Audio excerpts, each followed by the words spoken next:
오늘은 어느 구독자분께서 얼마 전에 질문을 주셨어요. 수학을 열심히 공부하는 구독자분인데, 질문 내용은 여기 기하권론 이권 법칙 10번의 이 하단에 보면 여기 루트 2로 가까이 가는 수열이라고 되어 있죠.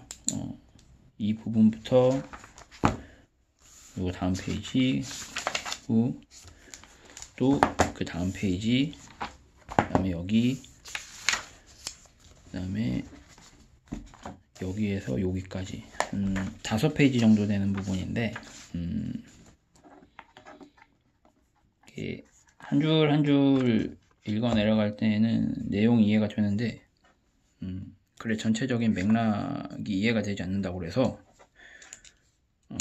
질문을 올려주셨더라고요.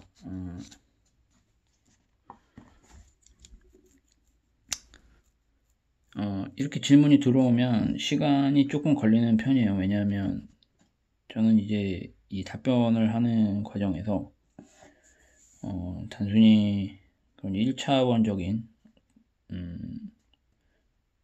수학 지식 전달만을 목적으로 하는 답변이라기보다는 최대한 입체적이고 질문을 어떤 준 부분에 대한 단순한 수학적 지식 전달만이 아니라 최대한 입체적으로 그 아이디어가 나오게 되는 과정이라든가 그 모든 것들에 대한 답변을 드리고자 하기 때문에 시간이 조금 걸리는 편입니다. 그래서 제가 최대한 제 머리로 가능하면 생각해 본 그 모든 부분들까지 다 보기 때문에 그래서 시간이 좀 걸려요. 한번 들어가 볼게요. 들어가 보면 지금 이게 쭉 내려오죠. 조이텐이 지적한 것에 따르면 쭉 나오고 부정형 해석학과 밀접한 관계가 있다 이렇게 나와 있어요. 그럼 여기서 여기 문장까지 읽으면 이 다음에는 이권 법칙 10하고 그런 부정형 해석학과의 어떤 관계에 대해서 설명을 할 거라는 얘기가 되는 거죠. 그럼 여기서 부정형 해석학이 뭔지는 알아야겠네요. 물론 이 뒤를 읽어보고 추론을 할 수도 있긴 하지만 이 부정형 해석학이라는 단어에 대해서 알고 가면은 좀 더 좋겠죠. 이 부정형 해석학이라는 게 다른 말로 바꾸면 구글링에서 찾아보시면 아시겠지만 부정형 극한을 얘기하고 있는 거예요. 결국에는 그렇게 따면은 이 다음은 어떤 얘기가 되냐면 이권 법칙 10을 가지고 어떤 부정형 극한을 그 극한값을 구하는데 이용을 하겠다는 얘기가 되거든요. 그리고 그 아이디어에 대한 과정이 쭉 나오죠. 이권 법칙 구에서처럼 여기 이제 본격적으로 그 극한값을 구하는 과정을 들어가는 거예요. 이권 법칙 9가 나온 것은 이 법칙 10하고 법칙 9하고 결국에는 같은 얘기를 하는 거기 때문에 이권 법칙 9라고 나왔습니다. 이 부분을 읽어 내려갈 때에는 이권 법칙 10하고 이권 법칙 9가 완전하게 이해가 되고 머리에 숙지는 상태에서 이 다음을 봐야 돼요. 그래서 쭉쭉쭉 보면은 이권 법칙 9를 통해서 지금 여기까지는 뭐냐면 이권 법칙 9를 가지고 여기서 어떤 이 항등식을 만드는 과정을 설명을 한 거예요. 그리고 쭉 내려오죠. 그 다음에 갑자기 이 식 하나가 등장을 해요. 그럼 이것은 뭐냐면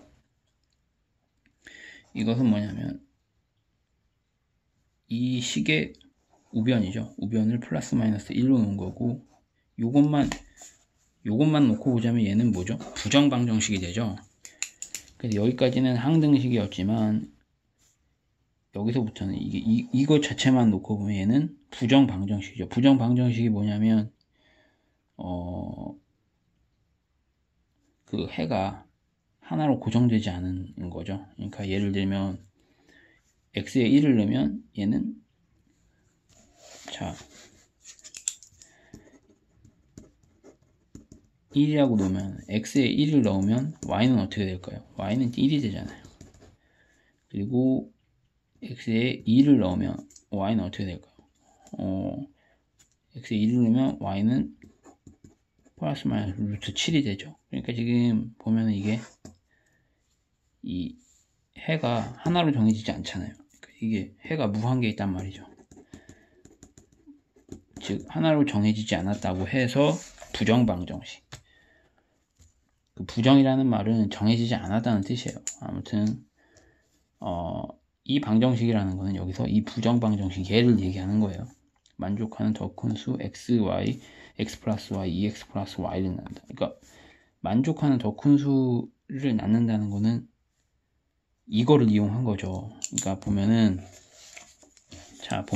좀 전에 그 2x제곱 y제곱은 1을 이용하면 x가 1이고 y가 1이잖아요. 그렇게 되면 아까 좀 전에 그 항등식을 이용하면 1, 지금 좀 전에 항등식이라는 건 얘를 이용하면 여기 x에 1을 넣고 여기 y에 1을 넣는 거예요. 그러면 3의 제곱 마이너스 2 곱하기 2의 제곱은 또 1이 되잖아요. 그렇죠? 그렇죠. 그러면 이 부호를 바꾸면 2 곱하기 2의 제곱 마이너스 3의 제곱 하면서 마이너스 1로 바뀌죠. 그럼 이건 다시 어떤 형태예요? 2x제곱 마이너스 y 제곱 이퀄 플러스 마이너스 1. 이 형태잖아요. 지금 이제 x가 2가 되고 y가 3이 되는 그런 형태잖아요. 그러니까 여기서 말하는 이 낳는다라는 건 그 얘기가 되는 거죠. 그러니까 시작을 1로 하고 1로 했는데 요 항등식을 이용을 해서, 즉 이권 법칙 9에서 나온 요 항등식을 이용을 해서 봤더니 우리가 원하는 x 이퀄 2, y 이퀄 3, 즉 요 식을 만족하는, 그러니까 여기에서 보면 요 마이너스 1, 요 부분을 만족하는 더 큰 x 값과 y 값이 나오더라, 그 얘기를 하는 거예요. 그러므로 유클리드 법칙을 쓰면 이걸 계속해서 쓰게 되면 어떻게 될까요? 또 2, 3을 가지고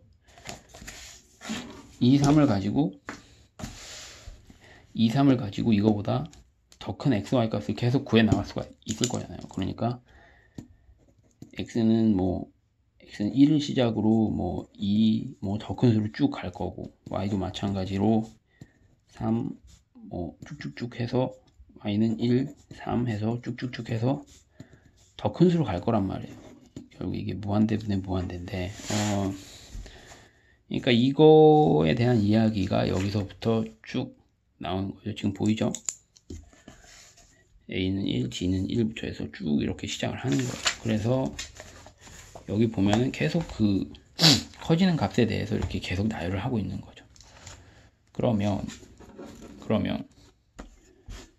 지금 여기서 이제 다시 제가 이렇게 표시를 해놨는데, dn의 제곱은 2an의 제곱 플러스 마이너스 1은 뭐냐면, 지금 요 앞에 식에서 x를 an으로 바꾼 거예요. 그리고 y를 dn으로 바꾼 거죠. 그러니까 뭐냐면 x 값과 y 값이 어떤 규칙에 의해서 커지기 때문에, 그 규칙이라는 건 결국 이거잖아요. 이건 법칙 9에 나온 항등식의 규칙에 따라서 점점 커지고 있으니 이거를 수열로 보겠다는 거죠. 수열, 어떤 규칙을 가지고 점점 커지고 있잖아요. 그 규칙이라는 건 결국엔 이 수열로 만들면 이런 규칙, A에는 이렇게 정의가 되고 D에는 이렇게 정의가 된다는 거. 그렇게 되면 쭉쭉쭉 읽어 내려가면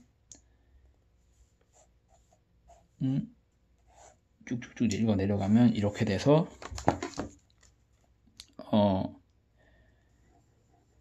an 제곱분의 dn 제곱의 값을 추정을 하면 쭉쭉쭉 얘는 2로 가니까 그거의 루트 값은 루트 2로 가게 된다 라는 얘기가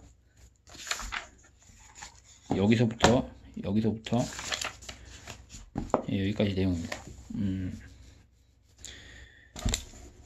그러니까 식으로 쓰면 이런 거죠.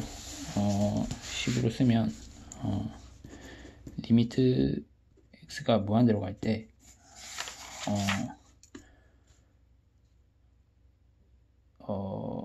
x제곱분의 y제곱이에요. 그런데 지금 여기에서는 x를 an으로 받고 y를 dn으로 봤으니까 리미트 그리고 이제 수열로 바꿀 테니 n이 무한대로 갈 때 an분의 dn 지금 이 극한값을 구하고자 하는 거예요.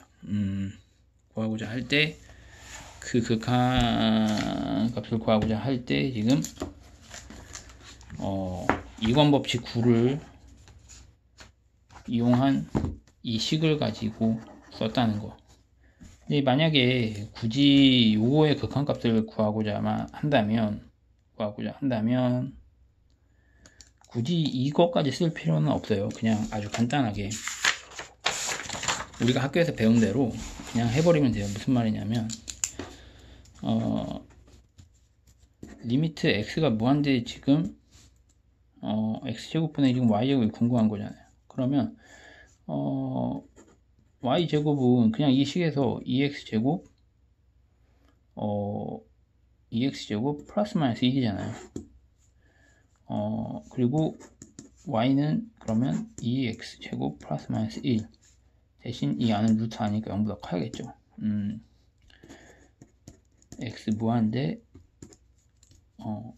이거는 당연히 2로 가겠죠. 당연히 2로 가는 것이고 이건 이제 루트 값을 구하게 되면 x분의 루트 2x제곱 플러스 마이너스 1이니까 이렇게 되면 어떻게 될까요? 이 최고창의 개수잖아요. 루트 2 루트 2 굳이 사실 이걸 쓸 필요는 없어요. 이걸 쓸 필요는 없는데 그러니까 이건 법칙 9를 쓸 필요는 없는데 지금 이 해설을 하면서 보여주고 싶었던 것은 이 사람이 왜 이렇게 썼냐 하면 이 극한값을 구해 나가는 데 있어서 이 사람은 요 항등식을 쓰는 그런 아이디어를 보여주고 싶었던 거죠. 그리고 요 식은 어디서 났다? 이건 법칙 9에서 났다는 거예요. 그러니까 이 과정이 다 이건 법칙 9를 갖고 수열의 극한값을 구해 나가는 과정인 거죠. 여기까지는 그렇게 되고 이 다음에는 보면 이제 여기 이 하단에 보면 이 부분이 중요한데 왜냐하면 여기는 그냥 읽어보시면 알 거예요. 여기는 그냥 읽어보시면 크게 뭐 의미가 있는 내용은 아니고 좀 전에 그리고 여기에서 이제 변의수하고 이제 대각선수라는 게 왜 나오게 되냐 하면 이걸 가지고 이 극한값을 추정을 해 봤더니 x에 대해서 y 값은 항상 루트 2x 점점 커지면서 요런 관계가 항상 있더라. x가 무한대로 갈 때는 그러니까 an이 무한대로 갈 때는 무한대로 갈 때 한없이 커질 때 dn은 항상 루트 2 뭐 무한대 뭐 이런 식으로 이 관계에 있더라 라고 해서 이게 뭐예요? 정사각형의 한 변과 대각선이잖아요. 정사각형의 한 변과 대각선 이 b가 보면은 루트 2잖아요. 왜냐면 여기는 직각 이등변 삼각형이기 때문에 직각 이등변 삼각형에서 밑변과 빗변의 길은 루트 2죠. 그렇기 때문에 이 사람이 이름을 그렇게 붙인 것 같아요. 그러면 그 an을 변의 수라고 하고 그 dn을 대각선 수라고 이야기를 하자, 그렇게 이름을 붙이자라고 해서 변의수와 대각선 수라는 단어가 나온 거예요. 그러니까 처음부터 이렇게 이름을 붙인 게 아니라 이걸 바꿔서 an하고 dn 그 수열의 어떤 값을 점점 크게 해봤더니 그게 루트 2에 가까워지더라. 그러다 보니까 그러면은 이 둘 a1과 dn 사이에서는 직각이등변 삼각형의 밑변과 대각선의 관계에 있으니까 그거를 변위수와 대각선수라고 이름을 붙이자라고 해서 그렇게 나온 거예요. 계속하면 여기 뒤에는 뭐 그런 얘기가 나오는 거고, 이 밑에 부분은 뭐냐면 이제 이권 법칙 9가 아니고 이권 법칙 10을 가지고 이제 기하학적으로 그 앞에 나오는 요 변위수를 추정해가는 과정이에요. 그러니까 지금 여기서부터 이 부분부터 여기까지는 이권 법칙 9에서 나온 이 항등식을 가지고 대수적으로 그 극한값을 구해나가는 과정을 보여줬다면, 이제 여기에서는 뭐냐면 그걸 이제 눈으로 보이게끔 기하학적으로는 어떤 방식으로 작도를 해 나가는지를 보여주는 과정이라고 보면 돼요. 여기서부터 여기까지죠. 여기서부터 여기까지죠. 그러면 한번 볼게요. 이거를 제가 옮겼어요. 옮겼는데 이거는 영상이 좀 길어지면 잘리거든요. 그러니까 잠깐 여기서 끊고 가겠습니다.